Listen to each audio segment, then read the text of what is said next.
Selamat pagi, salam sejahtera jemaat yang terkasih dalam nama Tuhan.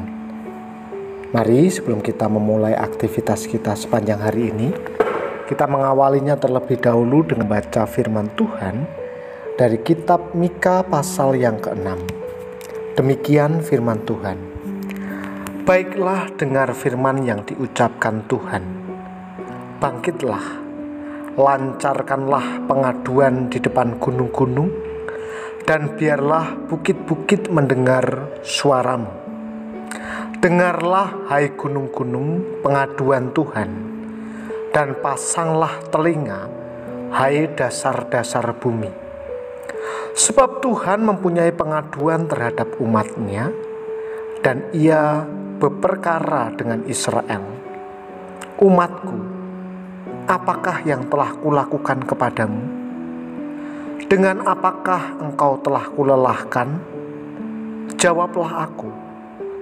Sebab aku telah menuntun engkau keluar dari tanah Mesir, dan telah membebaskan engkau dari rumah perbudakan, dan telah mengutus Musa dan Harun dan Miriam sebagai penganjurmu. Umatku, baiklah ingat apa yang dirancangkan oleh Balak Raja Moab, dan apa yang dijawab kepadanya oleh Bileam bin Beor, dan apa yang telah terjadi dari Sitim sampai ke Gilgal, supaya engkau mengakui perbuatan-perbuatan keadilan dari Tuhan. Dengan apakah aku akan pergi menghadap Tuhan dan tunduk menyembah kepada Allah yang di tempat tinggi? Akan pergikah aku menghadap Dia dengan korban bakaran, dengan anak lembu berumur setahun? Berkenankah Tuhan kepada ribuan domba jantan, kepada puluhan ribu curahan minyak?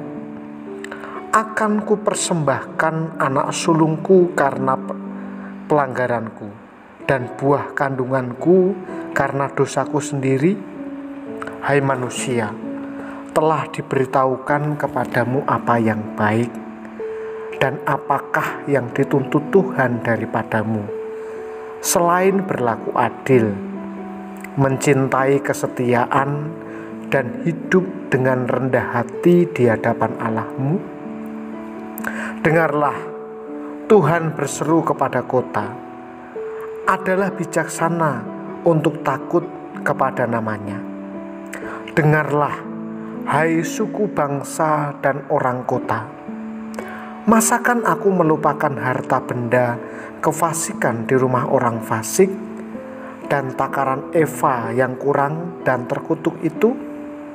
Masakan aku membiarkan tidak dihukum orang yang membawa neraca palsu atau pundi-pundi berisi batu timbangan tipu? Orang-orang kaya di kota itu melakukan banyak kekerasan. Penduduknya berkata dusta, dan lidah dalam mulut mereka adalah penipu. Maka aku pun mulai memukul engkau, menanduskan engkau oleh karena dosamu. Engkau ini akan makan, tetapi tidak menjadi kenyang, dan perutmu tetap mengamuk karena lapar. Engkau akan menyingkirkan sesuatu, tetapi tidak dapat menyelamatkannya. Dan apa yang dapat kau selamatkan akan kuserahkan kepada pedang.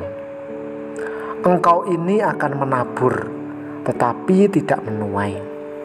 Engkau ini akan mengirik buah zaitun, tetapi tidak berurap dengan minyaknya.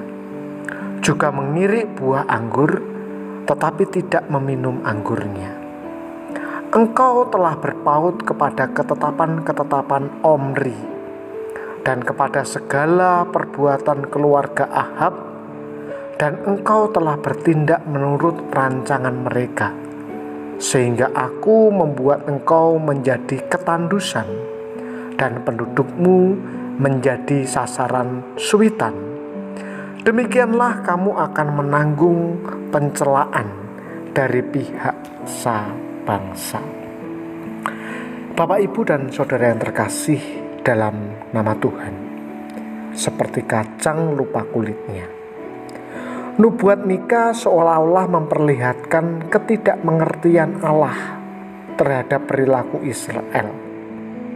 Hal itu dapat kita lihat dari nada pengaduan Allah akan pelbagai perbuatan Israel yang tampak getir. Terlihat nada heran karena Israel telah lupa akan sejarah bangsanya sendiri. Mereka seperti kacang lupa kulit.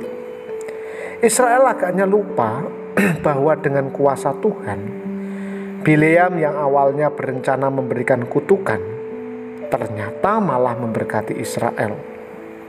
Bileam sendiri mengaku kepada Balak bahwa dia tak sanggup mengucapkan kata-kata kutukan kepada bangsa Israel. Bileam berkata kepada Balak, Allah yang membawa mereka keluar dari Mesir adalah bagi mereka seperti tanduk kekuatan lembu hutan, sebab tidak ada mantra yang mempan terhadap Yakub ataupun penungan yang mempan terhadap Israel. Kalau kita mundur ke dalam Bilangan 23 ayat 22 sampai 23. Untuk semuanya itu, Mika dalam nubuatnya menyatakan bahwa Allah tidak pernah menuntut kurban bakaran dari umatnya, melainkan supaya umatnya itu berlaku adil, mencintai kesetiaan, dan hidup dengan rendah hati di hadapan Allah. Sejatinya berlaku adil, mencintai kesetiaan, dan bersikap rendah hati merupakan wujud kehidupan umat yang telah diselamatkan Allah dan mengalami persekutuan dengannya. Berlaku adil berarti umat Israel harus tegas menyatakan yang benar sebagai benar dan yang salah sebagai salah. Mencintai kesetiaan berarti umat Israel harus setia dengan komitmen yang telah diambilnya, apapun kondisinya.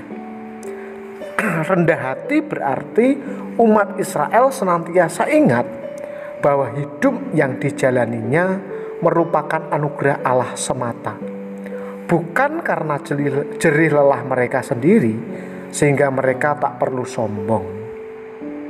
Panggilan untuk berlaku adil, setia, dan rendah hati juga diperuntukkan bagi kita, umat percaya yang hidup di masa kini. Mari kita berdoa. Bapa di surga, kami mengucap syukur kepadamu untuk hari ini. Kami bersyukur sepanjang malam yang penuh dengan misteri. Kami dijaga dan dipelihara. Kami diberkati sehingga pagi ini kami boleh menikmati udara yang sejuk. Kami boleh menikmati waktu bersama dengan keluarga kami.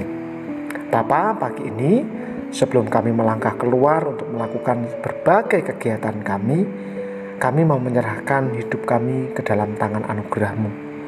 Berkatilah kami, tuntunlah kami, agar sepanjang hari ini kami boleh menjadi saksi-Mu di tengah-tengah dunia, di tempat kami bekerja, kuliah, sekolah, di tengah-tengah masyarakat, dan dimanapun itu. Bapa, kami juga mau berdoa untuk jemaat Tuhan yang saat ini sedang sakit, baik di GKMI Salatiga maupun di cabang-cabang. Tuhan kiranya memberkati, memulihkan keadaan mereka dan menganugerahkan kesehatan. Untuk keluarga yang mendampingi, Tuhan juga berikan kesabaran dan kekuatan. Kiranya damai sejahtera daripada Allah melimpah atas mereka. Kami bersyukur untuk hari ini Tuhan, dan biarlah hidup kami yang kami jalani ini boleh menyenangkan hati-Mu. Terima kasih Bapa. Kami sambut hari ini dengan penuh ucapan syukur, dan biarlah hari ini kami jalani dengan bersandar kepada Tuhan. Di dalam nama Tuhan Yesus kami berdoa dan mengucap syukur. Amin. Selamat beraktivitas Bapak Ibu. Tuhan Yesus senantiasa memberkati. Amin.